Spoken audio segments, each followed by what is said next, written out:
கிம் Yang என்பவரால் தன்னுடைய 15வது வயதில் முனைவர் பட்டம் பெற முடிகிறது. கிரகோரி ஸ்மித் என்பவரால் அவருடைய 12வது வயதிலேயே அமைதிக்கான நோபல் பரிசு பட்டியலில் இடம்பெற முடிகிறது. இந்தியாவை சேர்ந்த அக்ரித் ஜாஸ்வாலால் தன்னுடைய 7வது வயதில் அறுவை சிகிச்சை செய்ய முடிகிறது. இந்த சிறிய வயதில் எப்படி வந்தது இந்த திறமை? அனைவருக்கும் வணக்கங்க. இன்றைய தலைப்பு, உன் பலம் உனக்கு தெரியுமா? நம் எல்லோருடைய மனதிலும் ஆழமாக பதிய வைக்கப்பட்டிருக்கும் ஒரு கருத்து, விதிகளை மீறக்கூடாது அப்படின்றதாங்க. போக்குவரத்திலும் இல்லை வேற அறம் சார்ந்த நிகழ்வுகளிலும் விதிகளை மீறக்கூடாது அப்படின்றது சரிதான். ஆனால் எல்லா இடங்களிலும் யாரோ ஒருவரால் உருவாக்கப்பட்ட சக்ஸஸ் ஃபார்முலா அப்படின்றது தான் நாம் இன்னைக்கு கடைப்பிடிச்சிட்ருக்கோம். யாரோ ஒருவரால் போட்டு வைக்கப்பட்ட பாதையில் தான் நாம் நடந்துட்டுருக்கோம். அதிலிருந்து சின்ன மாற்றம் செய்யக்கூட நமக்கு பயந்தாங்க. மாறினாதாங்க நம்ம பலம் என்னன்னு நமக்கு தெரியும். என்னைக்கும் மாற்றத்திற்கான நம்முடைய திறமையிலையும் நம்மளுடைய பலத்திலும் நம்மளை நாமளே குறைவாக எடை போடக்கூடாது. ஒரு முறை ஒரு வழித்தடத்தின் வழியே ஒருவர் நடந்து சென்றிருந்தார். அந்த வழித்தடத்திற்கு அருகில் ஒரு மிகப்பெரிய யானை மிக சிறிய சங்கிலியால் கட்டப்பட்டிருந்தது. அதை பார்த்த அந்த நடைப்பயணிக்கு மனதில் ஒரு ஐயம் ஏற்பட்டது. எப்படி இவ்வளோ பெரிய யானை இந்த சின்ன சங்கிலியில் கட்டுப்பட்டு இங்கே நிற்கிது அப்படின்றதான்.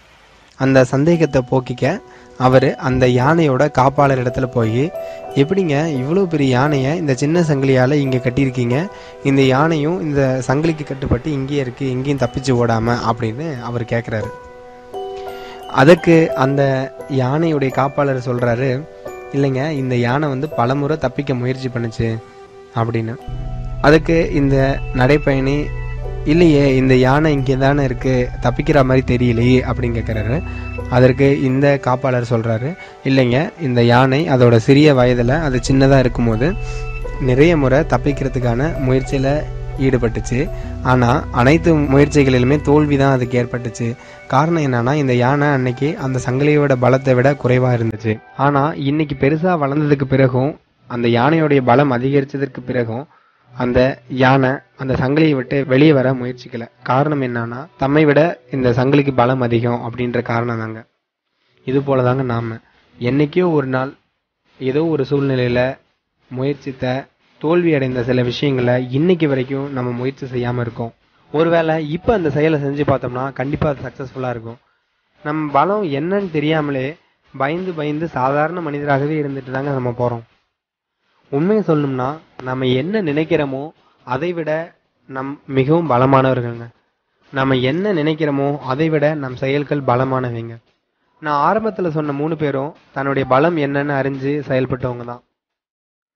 நாம் என்று பிறரின் பாதையை பின்பற்றாமல், பிறரின் பலத்தை ஒப்பிடாமல், நம் சுய பலத்தை அறிந்து, நம் சுய திறமையை அறிந்து செயல்படுகிறோமோ அன்று நம்மளுடைய வெற்றியானது மிகவும் பக்கத்தில் இருக்கும்.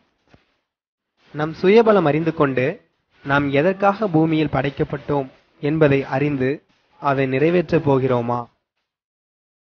இந்த வீடியோ உங்களுக்கு பிடிச்சிருந்துச்சுன்னா சப்ஸ்கிரைப் பண்ணுங்க. நன்றி, வணக்கம்.